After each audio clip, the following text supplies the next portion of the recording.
The Office of the President's staff did its homework and came well prepared to validate its proposed amount for next year's operations and needs in today's budget hearing at the Senate.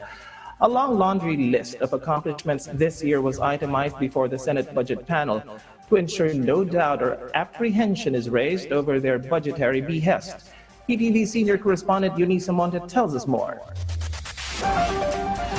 It was in the hearing of the proposed budget of the Office of the President that the Senate was briefed about the current administration's achievements.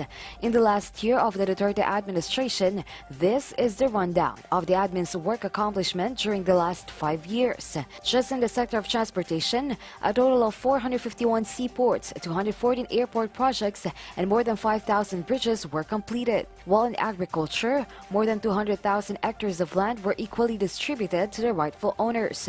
More than 900,000 farmers have been aided by the Free Irrigation Act. Ito po yung mga pinangako ni Pangulong Duterte nung kakaupo pa niya. The sector of education also received a big slice of the pie in the past years.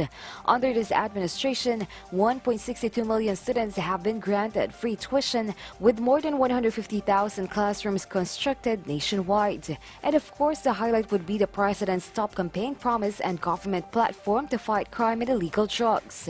Only in the term of President Duterte was there a decline of 64% in crime volume, with 1.22 million drug surrenderies as of June 2021. More than 200,000 anti-illegal drug operations were conducted and more than 12,000 high-value targets arrested. Mga gusto naman po na ibig sabihin, gusto magbagong buhay, ay bigyan po natin sila ng pagkakataon. Kaya po may mga rehabilitation centers po tayo all over the country. In terms of public health, the President fulfilled his promise for accessible and affordable healthcare services, with 141 malasakit centers established all over the country, assisting over 2 million patients.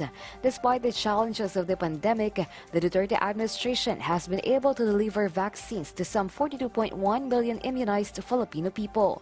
But Cos said this is not yet the end of the line. Public service and people's safety will always be the President's concern. Malayo na po ang ating narating at maraming pangako ang natupad ng Pangulo, pero hindi po natatapos ang ating laban dito. Patuloy tayong magtulungan muna.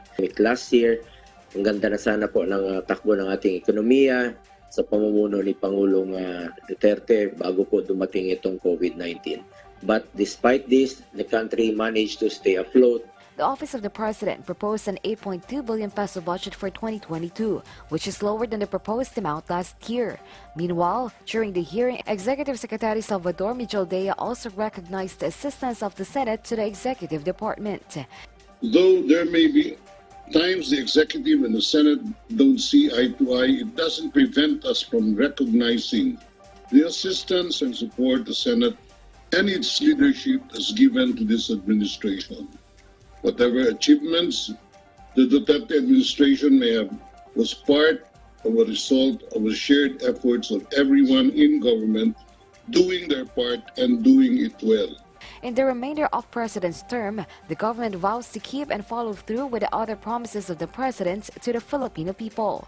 Buti na lang po na si Pangulong Duterte po ang ating Pangulo ngayong panahong ito na may political will at meron po tayong kapitan po sa barko. Eunice Monte for the Nation.